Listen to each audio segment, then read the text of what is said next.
U.S. Representative James Oberstar said about his work as mayor of Honolulu and Honolulu County.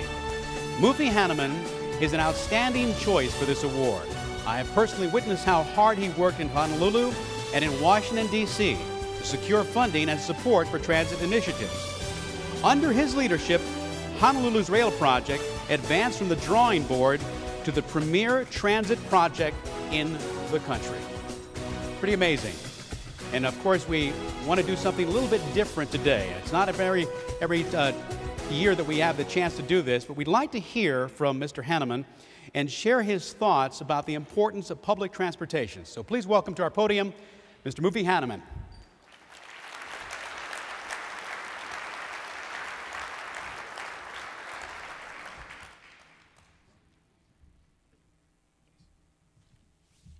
I'll raise this to an adult level.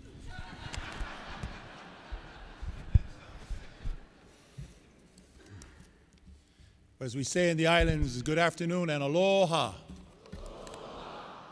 I'm very privileged to be here today. I want to thank APTA for this award for the city that I was born and raised in and the city that I was privileged to be the mayor of. I want to thank APTA for reaching out to all of us who are transportation advocates to ensure that we do our part to improve the quality of life for all of the people of America. And I especially want to give a big shout out to my dear friend, Chairman Oberstar. As you all know, there's no one in Congress that knows the issues of transportation infrastructure better than Congressman Oberstar. And when you go to see him, you better be prepared to make a strong case, especially if you're asking for precious federal funds, and I appreciate his words. Since this is a conference that brings us together to learn of best practices that are happening in other cities, please allow me, if you will, to share with you some of the things that we have done in Honolulu in the time that I've been allotted. I promise to be as brief as possible because there are other very deserving winners that are here. But I'd be remiss if I didn't take the time to let you know how close we have come now to achieving a dream that we have chased for over 40 years. You know, Goethe said, "Boldness has genius, power, and magic in it. Begin it now."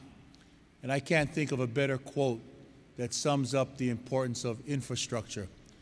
As many of us in public positions know in government, that's the last part that you often pay attention to, is because it's time-consuming, it's costly, it gets in the way, it doesn't bring about the instant gratification that you see with other types of projects.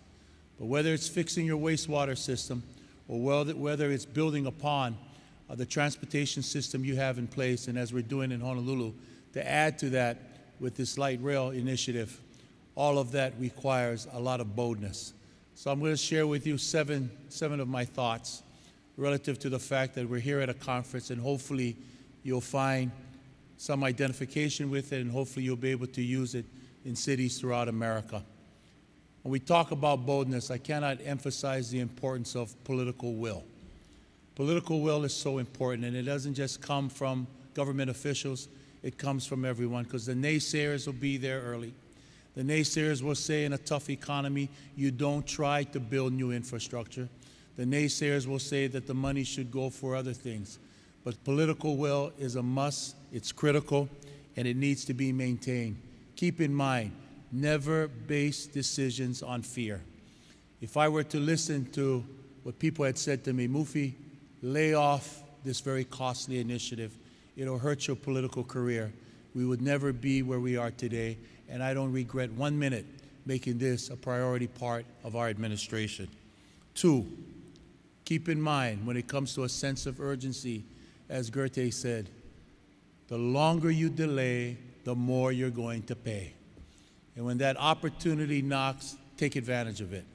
Had Honolulu done this 18 years ago, we were poised to receive some $680 million of federal funds that would have built it then for $1.8 billion. Today, we're going to spend upwards of $5.4 billion to do basically the same system. Point 3, avoid being pigeonholed into being a Johnny one-note about transit. It is more than traffic relief. It is more than traffic congestion. It is an opportunity to improve your quality of life, to transit-oriented development. It is an opportunity to bring about much-needed environmental benefits. And of course, we all want sustainable communities. And last but not least, as we've done in Honolulu, it's an opportunity to build upon an integrated multimodal system. We have an award-winning bus system that I'm very, very proud of, and we're adding to that with transit centers, with bike paths. Rail will be the centerpiece of this integrated multimodal system. Fourthly, set aggressive timetables. Yes, it's very ambitious when you do that. Yes, you'll be criticized for that. But that's the only way that I can explain that we did our EIS in 5 years, as opposed to what normally takes a city a dozen or more years to do it. We set aggressive timetables, we set aggressive schedules, and we held to it. Fifth, be open and transparent. I can't say that enough when you're dealing with our federal partners, and I really want to give a big shout out to Peter Rogoff and his fine staff at FTA for working very closely with the city of Honolulu. It's important that you open up the books, you be transparent with them, and also in dealing in your local communities with information that they'll have. They'll continue to accuse you that you're not being open and transparent, that you have a secret agenda, but you need to cling tenaciously to that iron rod of being open and transparent. 6, build and create partnerships. When I say build partnerships, there's the obvious, business and labor, government, business, labor, and community. But also, don't neglect the importance of our youth. You get the youth engaged early, they're the ones who are going to benefit from this. And I'm proud to say that I joined a new partnership recently. I didn't know about it till my last year of mayor, and that's Women in Transit. Yes, as a male member, I'm a proud member of Women in Transit. We need to build that coalition.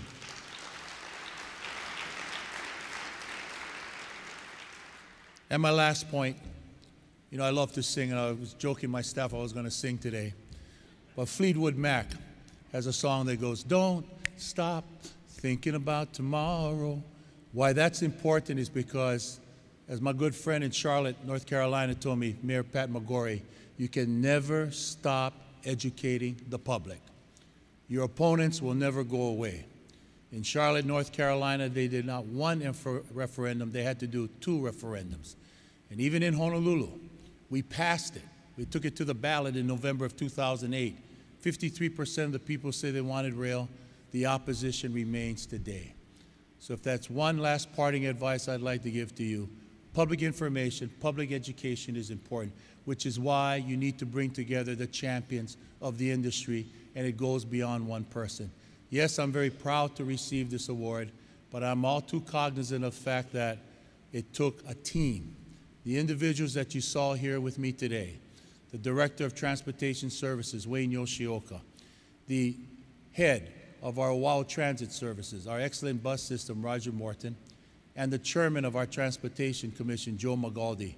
They're but 3 people of an excellent team of government officials, business, labor, and consultants who have helped Honolulu bring us to the cusp of achieving a lifelong dream that many of us have had, to build a quality transit system second to none in America.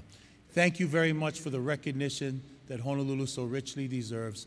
Thank you, APTA, for the strong advocacy that you continue to make throughout America and the world in terms of what transit systems can do for the quality of life of people. An excellent opportunity today for me to share my thoughts with you. We take this award back home with great pride and with great appreciation for this fine recognition. God bless you all. Aloha, God bless.